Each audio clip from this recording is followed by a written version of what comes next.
శ్రీమాత్రే నమ. జయ గురు దత్తాత్రేయ నమ. ఈ వీడియోలో మనం మీనరాశి వారికి డిసెంబర్ 14 టు 20 మధ్యలో జరిగే వార ఫలాలు పరిశీలిద్దాం. ప్రధానంగా మీనరాశి వారికి ప్రస్తుతం ఉన్నటువంటి ఉద్యోగపరమైనటువంటి సమస్యల నుంచి నెమ్మదిగా ఈ వారంలో బయటపడడం జరుగుతూ ఉంటుంది. ఆల్రెడీ దశమ స్థానంలో దిగ్బలుడైనటువంటి కుజుడు, అంటే ఉచ్చగ్రహం దశమ స్థానంలో ఉంటే ఎంత ఫలితం ఇస్తుందో అదే ఫలితాన్ని దశమంలో ఉన్నటువంటి కుజుడు ఇవ్వబోతున్నాడు. మరి ఈ సమయంలో మీరు చేసే ఉద్యోగ ప్రయత్నాలు, అది ప్రభుత్వ ఉద్యోగమైనా ప్రైవేట్ ఉద్యోగమైనా కంపల్సరిగా మీకు లభించే అవకాశం ఉంది. అంటే ఒక్క కుజగ్రహం వల్లే కాకుండా 16వ తారీఖున రవి కూడా దశమ స్థానంలోకి వచ్చి దిగ్బలుడై అవుతున్నాడు. అంటే షష్టాధిపతిగా దశమ స్థానం అన్నది ఉద్యోగపరంగా అభివృద్ధి, నూతన ఉద్యోగ ప్రయత్నాలు, ఉద్యోగంలో హోదా పెరగడం, స్టేటస్ పెరగడం జరుగుతూ ఉంటుంది. సో ఇది కూడా మీకు అనుకూలంగా ఉన్నది.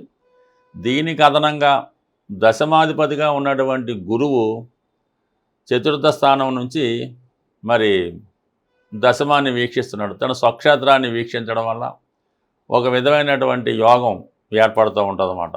దీని ప్రభావం వల్ల ఏంటంటే మీరు కంప్లీట్గా ఒక గౌరవప్రదమైనటువంటి హోదా కలిగినటువంటి ఉద్యోగం రావడం జరుగుతూ ఉంటుంది. అయితే గతంలో మీరు ఎప్పుడన్నా ప్రయత్నం చేసి విఫలమై దాన్ని వదిలేస్తే ఈ సమయంలో మీకు గతంలో ప్రయత్నం చేసిన ఉద్యోగం తిరిగి మళ్ళా రావడం కానీ, గతంలో పోగొట్టుకున్న ఉద్యోగం రావడం కానీ జరిగే అవకాశం ఉందండి. చాలా పర్ఫెక్ట్గా ఉన్నటువంటి గ్రహస్థితి మాట ఇది. అటు కుజ, గురువు, రవి ఈ మూడు కూడా దశమ భావాన్ని చూడటం వల్ల ఏమాత్రం ప్రయత్నం చేసినా ఉద్యోగం అనేది కన్ఫర్మ్గా వస్తుంది. ఏదో ఒక జీవనోపాధి లభిస్తుంది. కనీసం ఒక పదవి లాంటిది, హోదా అయినా లభించే అవకాశం ఉంది. అయితే ఇప్పుడు జన్మశని ప్రభావం వల్ల జాతకుడు చాలా వరకు వచ్చిన అవకాశాలని వదులుకోవడం జరుగుతూ ఉంటుంది. అది ఏదో ఒక బద్ధకం అనుకోవచ్చు, లేదంటే ఒక అహంభావం అనుకోవచ్చు, లేదంటే ఒక గర్వం అనుకోవచ్చు, లేదంటే ఒక చేతకానితనం అనుకోవచ్చు. అంటే శని రాశిలో సంచరించడం వల్ల ఏంటంటే ఈ పని అంతా ఎవడు చేస్తాడండి, ఎందుకు వచ్చింది, వాళ్ళ ఒకరి కింద పని చేయడం ఎందుకు, ఇలాంటి యొక్క ఆలోచనలతో సంకల్పంతో వచ్చిన అవకాశాన్ని ఏదో విధంగా పోగొట్టుకునే ప్రయత్నం చేస్తూ ఉంటాడు. ఏదైనా ఒక ఇంటర్వ్యూకి వెళ్తాడు, ఎవడో రికమెండ్ చేస్తాం, వెళ్ళి ఉద్యోగానికి వెళ్ళిన తర్వాత వాళ్ళు ఏదో బాబు నువ్వు కొంతకాలం పాటు ఏదో వేరే చోట పని చేయవలసింది అంటారు. నాకు అలా కుదరదండి, నాకు ఏ బాధ్యతలు ఉన్నాయి, నేను ఇక్కడే పని చేస్తాను అంటాడు. అంటే చేసినా చేయకపోయినా ముందు వాళ్ళు పెట్టిన కండిషన్కి ఒప్పుకోవాలి కదా. ఈ విధంగా వచ్చిన అవకాశాన్ని పోగొట్టుకోవడం జరుగుతుంది. కాబట్టి ముందు జాతకుడు తనకు తానుగా ఒక నిర్ణయానికి వచ్చి మనం ఖచ్చితంగా బాగుపడాలి చేయాలంటే మాత్రం 100% మీ సంకల్పం నెరవేరుతుంది. అది ఉద్యోగమే కాదు, ఒక వ్యాపారం పెట్టుకోవాలన్నా, ఒక దీక్ష తీసుకోవాలన్నా, ఒక కోర్సు నేర్చుకోవాలన్నా సరే ఇదంతా కూడా మీ చేతుల్లోనే ఉంది. ఈ సమయంలో మీరు సంకల్పంతో చేసుకుంటే అవుతుంది. కానీ కొంతకాలం చేయడం మధ్యలో మానేయకుండా పర్ఫెక్ట్గా చేసుకుంటే మనీ అది వేస్ట్ చేయకుండా ఇప్పటికైనా ఒక మంచి మార్గంలోకి వెళ్ళి జీవితంలో స్థిరపడడానికి అవకాశం రావడం జరుగుతూ ఉంది. బట్ దీనికి అన్ని గ్రహాలు సహకరిస్తున్నాయి. అయితే దీనికి చిన్న మైనస్ ఏంటంటే రాశి యందు ఉన్నటువంటి శనితో పాటు 12వ స్థానంలో ఉన్నటువంటి రాహు, ఇది మీ స్నేహితులు, ఫ్రెండ్స్ ఎవడో ఒకరు మిమ్మల్ని పాడు చేస్తూ ఉంటాడు. అంటే వాడికి ఏదో మీరు రోజు ఏ కాఫీ టీ ఇప్పిస్తుంటారు, లేదంటే సినిమాకి తీసుకెళ్ళి ఎంటర్టైన్మెంట్ ఇస్తూ ఉంటారు. మీ డబ్బులతో వాడు ఎంజాయ్ చేస్తుంటాడు. మీరు ఏదైనా ఉద్యోగానికి వెళ్ళిపోతే వాడిని ఎవడు చూస్తాడు. ఈ కారణం వల్ల వాడు మిమ్మల్ని పాడు చేస్తూ ఉంటాడు. దీనికి చిన్న ఉద్యోగం నీకేం సరిపోద్ది, నీకేం లోటు, వేరే దాన్ని చూసుకోవచ్చని ఇబ్బంది పెడుతుంటాడు. మీరు వాడు మాయలో పడి, వాడు ఉచ్చులో పడి మీరు వచ్చిన అవకాశాన్ని వదులుకోవడం జరుగుతుంది. కరెక్ట్గా చెప్పాలంటే ఈ మీనరాశి వారు వచ్చిన అవకాశాన్ని వదులుకోకుండా వచ్చిన దాన్ని ఉపయోగించుకుంటే కంప్లీట్గా మీ జీవితంలో టర్నింగ్ పాయింట్ అవుతుంది. రాబోయే ఫ్యూచర్లో మరింత గొప్ప అవకాశాలు రావచ్చు. ఇదే సమయంలో మీరు ఏదైనా ఒక పెద్ద ఉద్యోగానికి సంకల్పించి, ఒక సివిల్స్ లాంటిదో, ఒక గ్రూప్ 1 ఒక ఐఏఎస్ లాంటిది సంకల్పించి గట్టి ప్రయత్నం చేసి మీ చుట్టూ ఉన్న వాళ్ళని దూరం పెట్టి ఒక దీక్షతో మీరు ప్రయత్నం చేస్తే రాశి ఉన్నటువంటి శని మంచి ఓర్పు స్థానంతో మిమ్మల్ని ఉన్నత స్థాయికి తీసుకెళ్లే అవకాశం ఉంటుంది. జ్యోతిష శాస్త్ర ప్రకారం పురాతన కాలంలో కొన్ని నిగూఢంగా కొన్ని రెమెడీస్, పరిహారాలు చెప్పడం జరుగుతుండేది. మీరు ఏదైనా కోర్టు సమస్య కానీ, వైవాహిక జీవితంలో భార్యాభర్తల సమస్యలు కానీ, ఆర్థిక పరంగా అప్పుల బాధలు కానీ, కొంతమందికి వివాహం జరగడం లేదు అనుకున్న వాళ్ళు గురువింద గింజలు దొరుకుతూ ఉంటాయి మార్కెట్లో. ఇప్పుడు పెద్దగా ప్రచారంలో లేకపోయినా కొన్ని ఆయుర్వేద షాపుల్లో కూడా దొరికే అవకాశం ఉంటుంది. ఒక 11 గురువింద గింజలు తీసుకొని ఒక ప్లాస్టిక్ కవర్లో, అంటే బయటకు కనబడే విధంగా దాన్ని ప్లాస్టిక్ కవర్లో పెట్టి మీరు బయటికి వెళ్ళినప్పుడు దాన్ని పాకెట్లో పెట్టుకోవాల్సి ఉంటుంది. ఒక పెళ్లి సంబంధానికి వెళ్ళినా, ఒక అప్పు కోసం వెళ్ళినా, ఒక సెటిల్మెంట్కి వెళ్ళినా, కోర్టుకి వెళ్ళినా మీరు పాకెట్లో పెట్టుకుంటే అది మీకు కుజుని యొక్క అనుగ్రహం లభిస్తుంది. దానివల్ల మీరు వెళ్ళిన చోట మీకు ఇటువంటి విషయాల్లో విజయం లభించే అవకాశం ఉంది.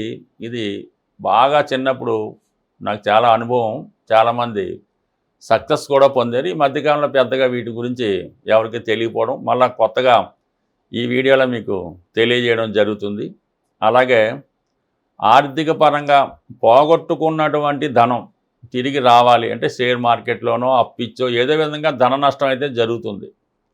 లేదంటే ఏదో కారణం వల్ల ఏంటంటే మీ భార్య పుట్టింటికి వెళ్ళిపోయింది, మీ పిల్లవాడు అలిగి ఎక్కడికి వెళ్ళాడో కనబడట్లేదు, రావట్లేదు, కమ్యూనికేషన్స్ లేవు, విదేశంలో ఉన్నాడు. అటువంటి వారు అంటే మనం పోగొట్టుకున్నది ప్రేమ అవ్వచ్చు, ధనం అవ్వచ్చు. గోమతి చక్రాలు 11 గోమతి చక్రాలు తీసుకొని శుభ్రంగా సోమవారం కానీ ఏదో రోజున ఆవు పాలతో వాటిని శుద్ధి చేసి ఈ 11 గోమతి చక్రాలు మీ పాకెట్లో పెట్టుకోవడం కానీ, అది సమస్య దీర్ఘకాలంగా ఉంటే మీరు మీ క్యాష్ బాక్స్లో కానీ మీకు దగ్గరలో మీకు నిత్యం కనబడే విధంగా అవి దగ్గర పెట్టుకోవడం వల్ల దూరమైనది ఏదైనా, అది ప్రేమ కానీ, పిల్లలు కానీ, ధనం కానీ తిరిగి నెమ్మదిగా పొందే అవకాశం ఉంటుంది.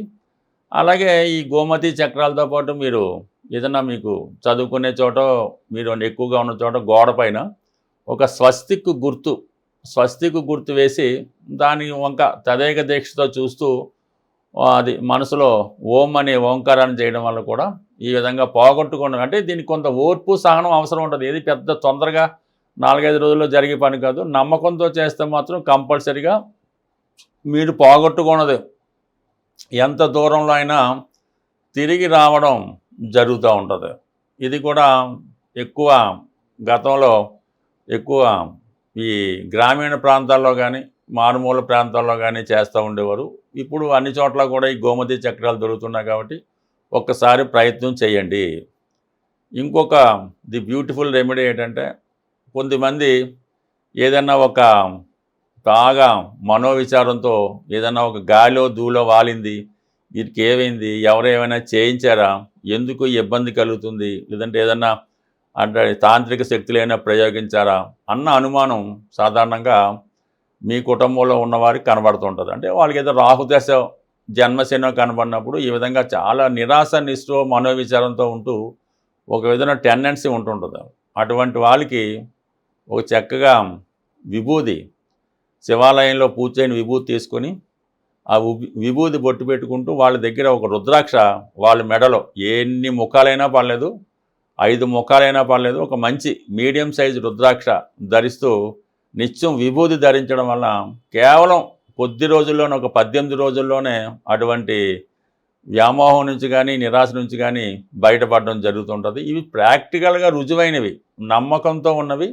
ఇవి మళ్ళా ఈ గురువిందలు కానీ, గోమతి చక్రాలు కానీ, రుద్రాక్ష కానీ మంచి ఒరిజినల్లీ నమ్మకంతో ఎవరైనా గురువు దగ్గర తీసుకుంటే అవి మీకు సింపుల్గా పనిచేయడం జరుగుతుంది. స్వస్తి.